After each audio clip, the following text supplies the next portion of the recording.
apa? Pendapat Pastor tentang peran ayah, ibu bagi anak. Oke, peran ayah, ibu bagi anak. Peran ayah itu kan kepala ya dalam keluarga. Jadi kalau bahasa aslinya ayah itu adalah sumber, kata sumber. Jadi ayah itu sebagai sumber dalam rumah tangga, sumber direction, pengarahan, sumber kehidupan ya, penghidupan dari ayah, sumber nilai-nilai kehidupan semuanya dari ayah. Jadi kalau anak nggak punya figur ayah, anak tuh kayak kehilangan sumber gitu. Jadi ayah itu sumber, sedangkan ibu tuh dia tuh pakai feeling kan, ibu tuh perasa.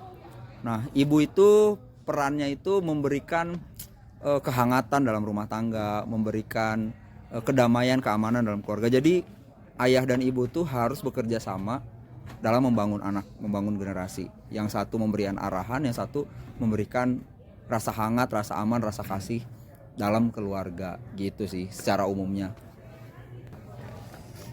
Pertanyaan kedua teh apa? Menurut Bang Jansen, prinsip hidup berkeluarga itu seperti apa? Prinsip hidup berkeluarga itu seperti apa? Prinsip hidup berkeluarga adalah kata saling. Harus ada kata saling dalam keluarga, saling mengasihi, saling menyayangi, saling mengampuni, apalagi karena kan dalam keluarga pasti ada yang salah ya, ada yang slack gitu, ada yang marah. Tapi kalau nggak ada kata saling dalam keluarga, ya keluarganya jadi berantakan ya, saling mengerti, ayahnya nggak mau dimengerti, anaknya nggak mau dimengerti, semuanya pengen sesuka hati. Nah itu nggak bisa. Jadi dalam keluarga prinsip paling penting itu ya saling mengasihi, saling menyayangi, saling mengampuni, saling menolong gitu ya. Di rumah harus saling menolong. Jadi kalau ditanya prinsip buat saya pribadi yang saya terapkan di rumah saya juga, prinsip paling dasar itu ya saling. Harus ada kata saling dalam keluarga supaya keluarga bisa berjalan. Pertanyaan kedua, pertanyaan ketiga. Berapa pertanyaan sih? Banyak. Kenapa kayak gue yang ngerjain PR ya? Nah, terus yang ketiga, menurut Koko, nilai apa aja sih yang harus ada saat kita punya keluarga gitu? Nilai. Iya, nilai. Kayak keluargaan atau apa? Nilai yang harus kita miliki dalam, yang paling penting menurut saya kasih. Kasih itu paling besar dalam rumah tangga. Karena kalau kasihnya udah habis, bahaya ya. Justru kasih yang paling penting. Kasih itu sumber dari kita bisa mengampuni. Ada kata saling tadi, harus ada kasihnya juga kan. Kalau lu udah nggak mengasihi lagi, ya lu udah nggak bisa lagi. Kasih itu ibarat bahan bakar deh. Kayak lu naik mobil, mau sebagus apa mobil lu, kalau nggak ada bahan bakarnya lu bisa jalan nggak? Nggak kan? Atau listrik, mobil listrik lah. Kalau nggak dayanya diisi, ya mobilnya juga nggak berguna. Mau sekeren apa mobil lu gitu. Sama kayak keluarga. Mau keluarga lu sekaya apa, sebagus apa rumah lu, tapi kalau udah nggak ada kasih, ya itu kayak kendaraan udah nggak ada bahan bakar, nggak bisa bergerak. Jadi kalau bilang nilai utama ya kasih sih. Pertanyaan keempat. Ya. Menurut Bang Jansen, kalau berkeluarga harus punya anak apa enggak? Terus kenapa kayak harus punya anak gitu? Harus punya anak atau enggak, saya nggak bisa jawab itu harus atau enggak. Tapi firman Tuhan bilang beranak cuculah dan penuhilah bumi, gitu ya. Ada firman Tuhan di Kejadian ya kalau nggak salah. Waktu Adam dan Hawa bersatu, firman bilang beranak cuculah dan bertambah banyaklah. Itu ada kata perintah lah di situ. Berarti kalau ada kata lah, itu tuh sebuah perintah kan. Jadi menurut saya, kalau saya ditanya berkeluarga itu harus punya keturunan. Gini, ada juga orang udah menikah pengen punya anak tapi Tuhan nggak kasih, benar nggak sih? Tapi ada juga yang dia nggak pengen tapi Tuhan kasih. Jadi anak tuh ada nggak adanya anak, menurut saya keluarga tuh udah sempurna dalam sebuah pernikahan, gitu ya. Anak itu bukan menentukan kalau ada anak pernikahannya sempurna, kalau dia nggak punya anak pernikahannya nggak sempurna, nggak kayak gitu. Karena ada juga orang yang udah mengasihi Tuhan tapi nggak punya anak, nggak dikasih sama Tuhan. Tapi kalau balik ke firman Tuhan bilang beranak cuculah dan bertambah banyaklah dan penuhilah bumi. Jadi kalau saya pribadi ya saya mendukung mempunyai keturunan gitu, mempunyai keturunan gitu ya, punya keturunan. Walaupun kembali lagi Tuhan yang punya apa ya, privilege apa, punya ini ya, Tuhan mau kasih atau enggak tuh bagiannya Tuhan. Tuhan yang ngatur, tapi bagian kita ya melakukan apa yang Tuhan suruh di Alkitab kayak gitu. Menurut Koko, kalau ada KDRT di dalam rumah tangga, bagaimana pendapatnya? Kalau ada KDRT, wah seru ya. Kebetulan saya bukan pelaku KDRT. Bagus. Pecat. Dipecat saya. Tapi gini,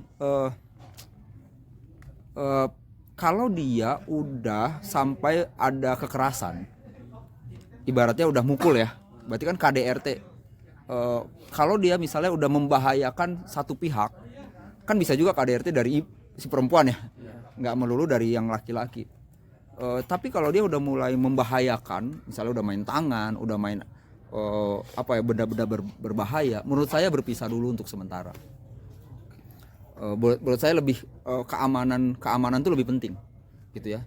Jadi berpisah dulu sementara, mencari mediasi apakah ini masih bisa dilanjutkan atau enggak, benar ya.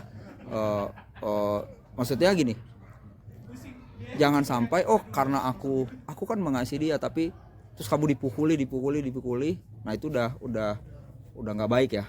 Jadi kalau misalnya udah ada udah mainnya fisik, menurut saya berpisah dulu sementara sambil mencari pertolongan. Pertolongan itu bisa ke orang tua, orang-orang yang pendeta misalnya, atau pertolongan lain yang mungkin kita udah nggak bisa handle kayak gitu. Jadi itu sih kalau dari saya, KDRT itu biasanya KDRT kalau udah tadi tangki kasihnya udah habis, udah habis dan dia udah mainnya kekerasan. Gitu.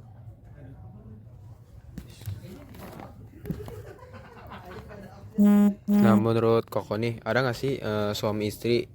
Kalau bagaimana menurut Koko, misalnya dari suami atau istri yang melakukan perselingkuhan gitu, itu ada nggak kayak termasuk masuk di ayat Alkitabnya? Perselingkuhan ya, ada ayatnya, saya lupa, di Matius kalau nggak salah, Matius berapa ya, intinya kalau gini,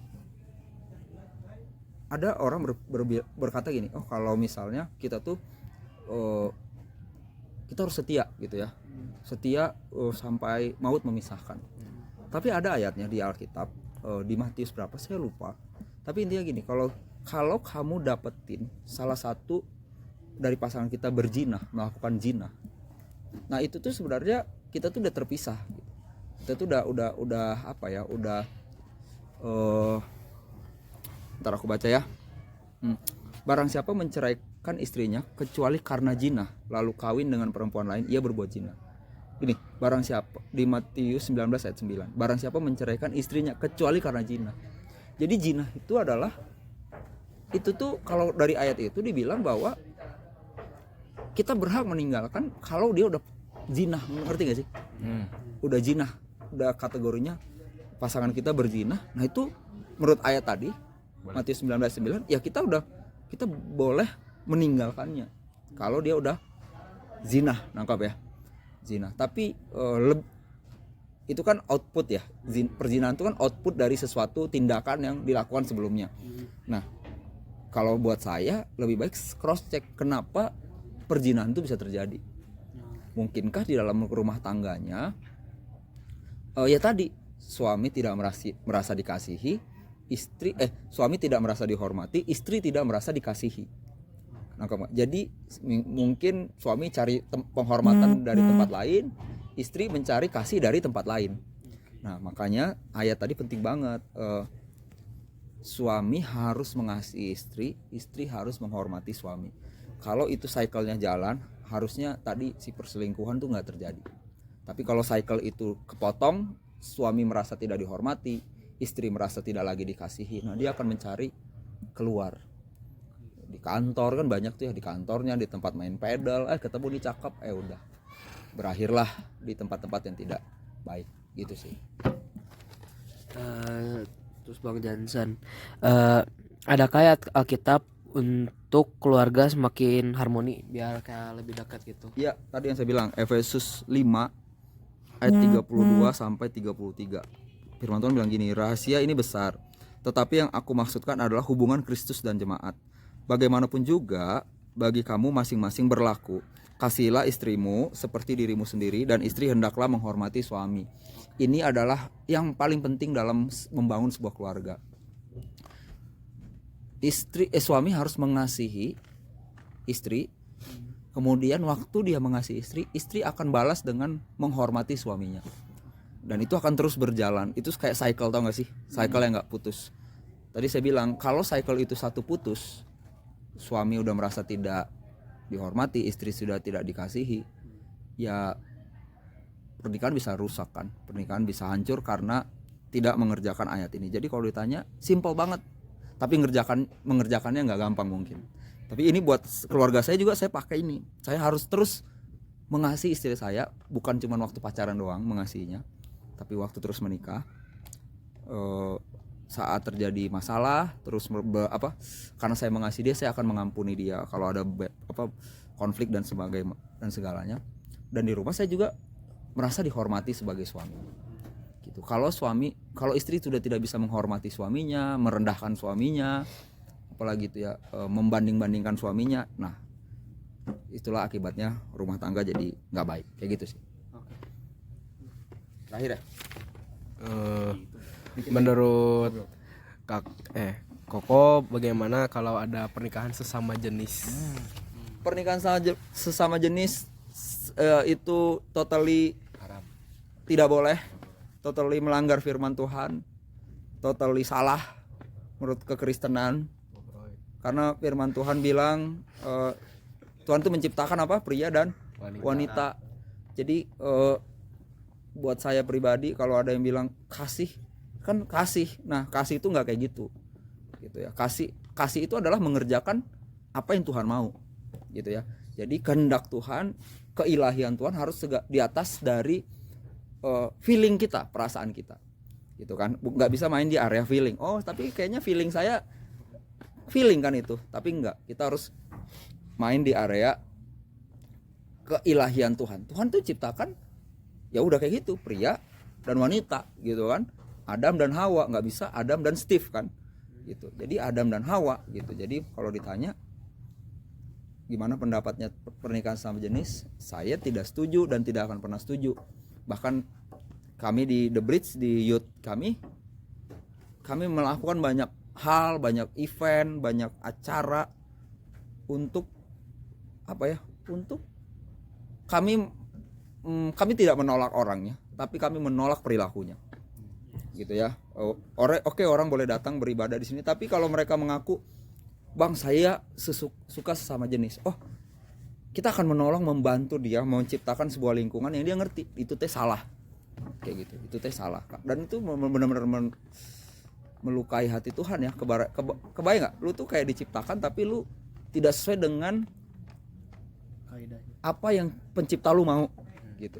Pria dengan fungsinya, wanita dengan fungsinya, terus kita maksa untuk jadi tidak sesuai dengan apa yang difungsikan dari awal. Kan itu penciptanya sedih nggak sih kalau lu menciptakan sesuatu, membuat sesuatu dan tidak sesuai dengan yang lu mau, gitu.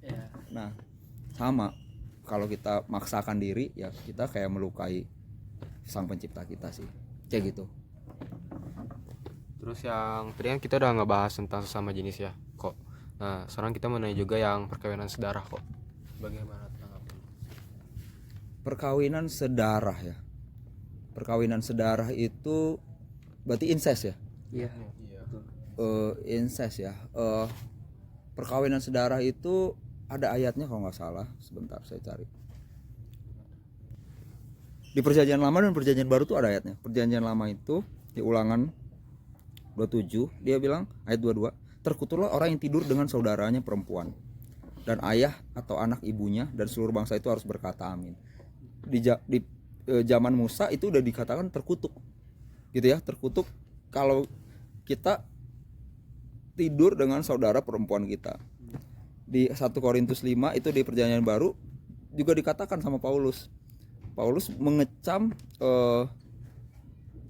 seseorang yang tidur dengan bahkan ibu tirinya aja nggak boleh, kebayang nggak lo? Jadi kalau ditanya ya nggak boleh. Firman Tuhan bilang nggak boleh, baik di perjanjian lama ataupun di perjanjian baru gitu ya. Dan kalau nggak salah gue pernah baca secara sains juga, kalau kita incest itu tuh secara apa ya, kalian belajar nggak sih kayak genetik ya, genetik tuh itu menyebabkan kecacatan benar ya, baik cacat fisik dan mental gitu. Ada saya baca, saya lupa, ada satu keluarga di Amerika saling incest semuanya, anaknya semua lahir Down syndrome semua, semuanya cacat gitu ya. Jadi baik secara firman Tuhan dan secara ilmiah itu tuh nggak baik gitu ya, itu tuh salah. Jadi ya ngapain kita lakuin kalau udah tahu salah gitu sih. Oke bang, sama pertanyaan terakhir. Yes. Kalau ada nih misalnya teman kita yang sorry itu saya boti, terus boti gay gitu. Okay. Terus gimana cara kita bisa ngubah dia yang tadinya begitu jadi berubah, kayak sadar bahwa dirinya salah dan lebih mengenal Tuhan? Kayaknya kita nggak bisa ngubah orang ya. Saya pernah menghadapi orang-orang seperti itu dan puji Tuhan saya nggak bisa mengubah dia gitu. Yang bisa mengubah dia ya Tuhan kayak gitu. Bagian kita apa? Bagian kita pertama tadi kita menerima pribadinya, tapi kita tidak setuju dengan kelakuannya. Mungkin kita bisa create lingkungan, menciptakan lingkungan yang membuat dia kayak sadar identitasnya gitu. Karena kan itu mainannya di area identity kan, identitas. Dia bingung sebenarnya gue teh apa ya gitu kan, gue teh nyaman kayak gini. Nah itu biasanya balik lagi ke masa lalunya, atau lingkungan di masa lalunya, atau trauma di masa lalunya yang membuat dia seperti itu gitu. Saya punya satu anak rohani. Kenapa dia jadi kayak gitu tanda kutip? Karena waktu di SMP dia pernah dibully satu kelasnya, terus dia dikunci di kamar mandi. Dia dibully, dikunci kamar mandi, dia ketakutan. Tapi tahu nggak menariknya? Dia malah suka sama yang ngebully dia, which is tuh sejenis. Nah disitulah mulainya dia mulai jadi kayak gitu. Nah jadi bagian kita adalah apa ya?